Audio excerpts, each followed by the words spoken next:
Friends, कैसे आप सब? आई दोस्तों, हम लोग पढ़ रहे हैं 9th क्लास की मैथ। और दोस्तों अब एक्सरसाइज चल रही है, एक्सरसाइज 8.1।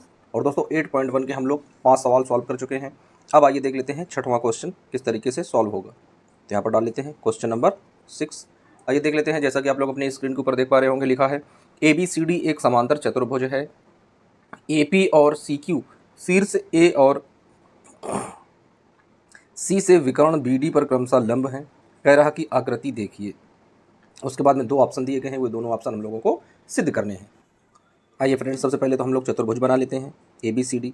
आइए देख लेते हैं। यहाँ पर हम लोग ड्रा कर रहे हैं चतुर्भुज। आप लोग भी साथ साथ बनाते रहिएगा, देखते रहिएगा किस तरीके से हम लोग एक चतुर्भुज बनाएंगे।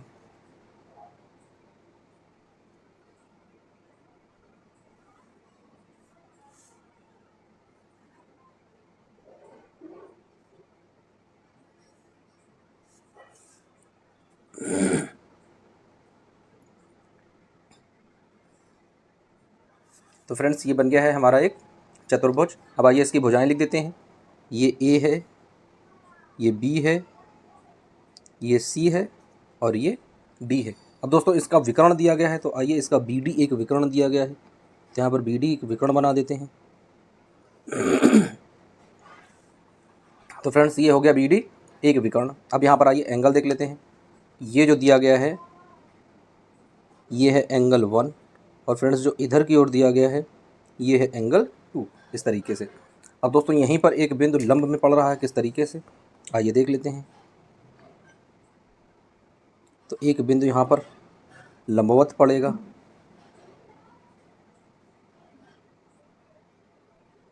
इस तरीके से। तो ये फ्रेंड्स एक बिंदु पड़ा लंबवत, और इस बिंदु को नाम दे देंगे P बिंदु। ये यहाँ से बना रहा है 90 डिग्री का एंगल। अब दोस्तों यहाँ पर एक C से लंबवत बिंदु आएगा,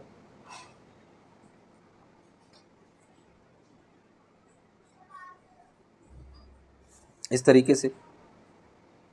इस बिंदु को दोस्तों नाम देंगे Q। ये इधर की ओर 90 डिग्री का लंब बनाएगा, इस तरीके से।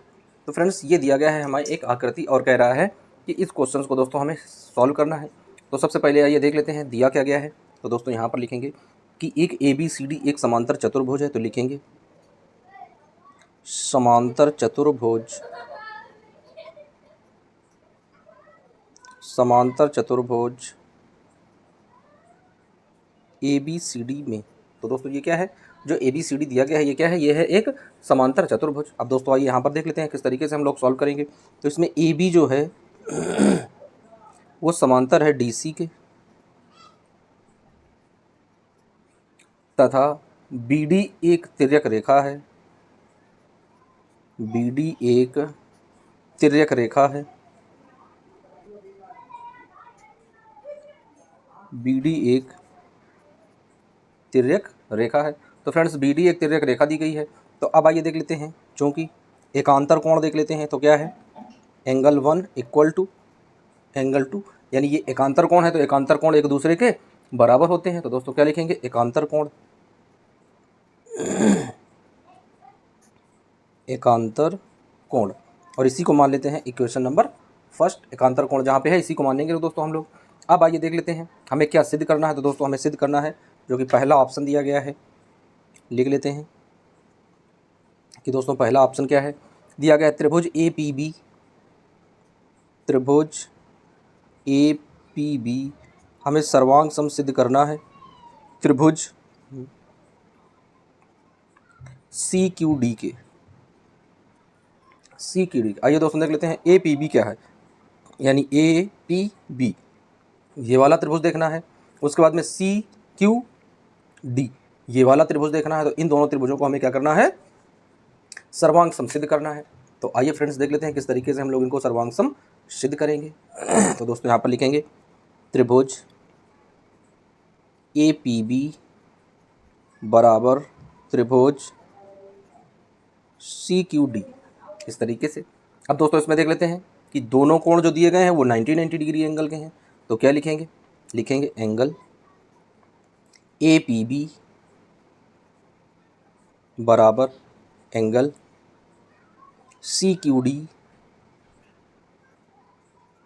CQD कोष्टक में लिख देंगे दोस्तों। ये क्या है, ये 90 डिग्री के हैं, तो लिखेंगे दिया गया है। क्या लिखेंगे बच्चों, दिया गया है, क्योंकि दोनों में ये चिन्ह बना है, इसका मतलब होता है कि ये 90 डिग्री के हैं, तो यहाँ पर हमने लिख दिया कि भाई ये दिया गया है। अब आइए आगे बढ़ते हैं। तो दोस्तों अब देख लेते हैं कि कौन सी भुजा इसके बराबर हो जाएगी। तो दोस्तों यहाँ पर दिया गया था कि एंगल 1 इक्वल टू एंगल 2, ये भी दोस्तों दिया गया था कि एंगल 1 जो है वो एंगल 2 के बराबर है। तो दोस्तों ये क्या हो जाएगा, ये हो जाएगा समीकरण नंबर 1 से। तो लिखेंगे समीकरण 1 से, समीकरण 1 से ये दोस्तों सिद्ध हो जाएगा। अब आइए उसके बाद में देख लेते हैं कि जब दोस्तों एंगल 1 जो है वो एंगल 2 के बराबर है, तो AB बराबर हो जाएगा CD के। तो क्या लिखेंगे, AB बराबर CD के। दोस्तों क्या हो जाएगा, AB बराबर CD हो जाएगा। अब ये AB बराबर CD क्यों होगा, तो आइए यहाँ पर रख देते हैं, आगे लिख लेते हैं। ये क्या है, समांतर चतुर्भुज की, लिखेंगे समांतर चतुर्भुज की, समांतर चतुर्भुज की सम्मुख भुजाएं बराबर होती हैं, सम्मुख भुजाएं बराबर होती हैं।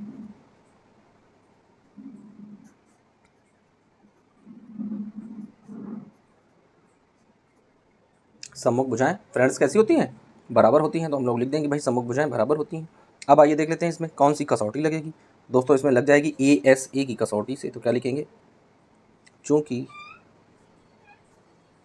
ASA या डबल AS की कसौटी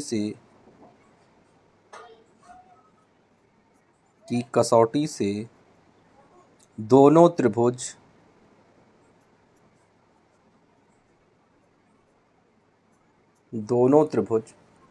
सर्वांग सम हैं।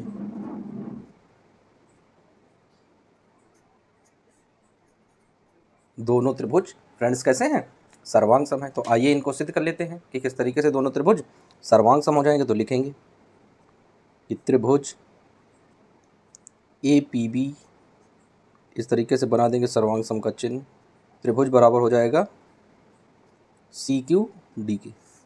और इस तरीके से इसको यहाँ पर हम लोग प्रूव्ड कर देंगे कि भाई यही चीज़ हमसे पूछी गई थी, तो इस चीज़ को हमने क्या कर दिया है, प्रूव कर दिया है।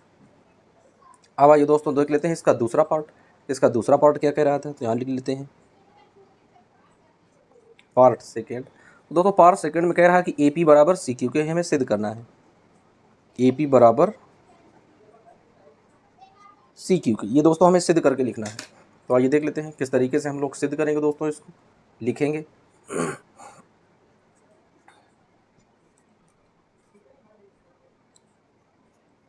AP बराबर CQ।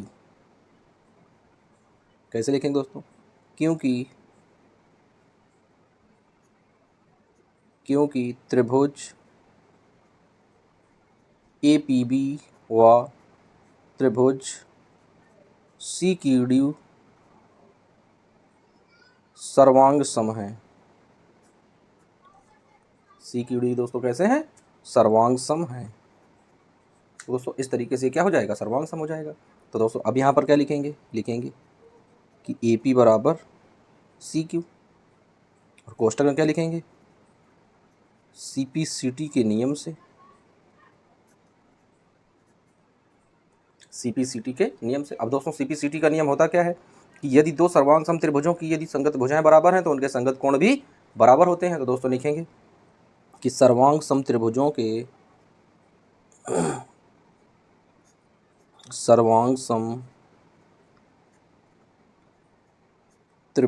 की संगत बराबर भुजाओं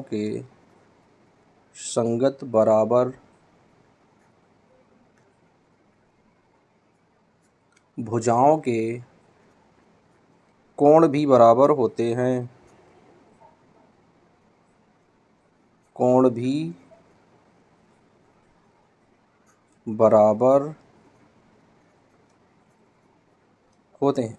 तो दोस्तों जब कोण भी बराबर होते हैं तो उनके सामने की जो भुजाएं होती हैं भुजाएं भी बराबर होती हैं। तो अब आइए दोस्तों डाल देते हैं कि क्या हमें सिद्ध करना था। तो दोस्तों हमें सिद्ध करना था कि ए पी बराबर सी क्यू। तो दोस्तों हमने लिख दिया कि ए पी बराबर सी क्यू, और यही चीज़ हमें क्या करनी थी, प्रूव्ड करनी थी। तो दोस्तों लिख देते हैं इस तरीके से, हेंस प्रूव्ड। तो आई होप आप लोगों को बच्चों समझ में आ गया होगा। हम लोगों ने 6वां क्वेश्चन सॉल्व कर लिया है। अब आइए दोस्तों नेक्स्ट वीडियो में हम लोग कवर करेंगे इसका अंतिम और 7वां क्वेश्चन।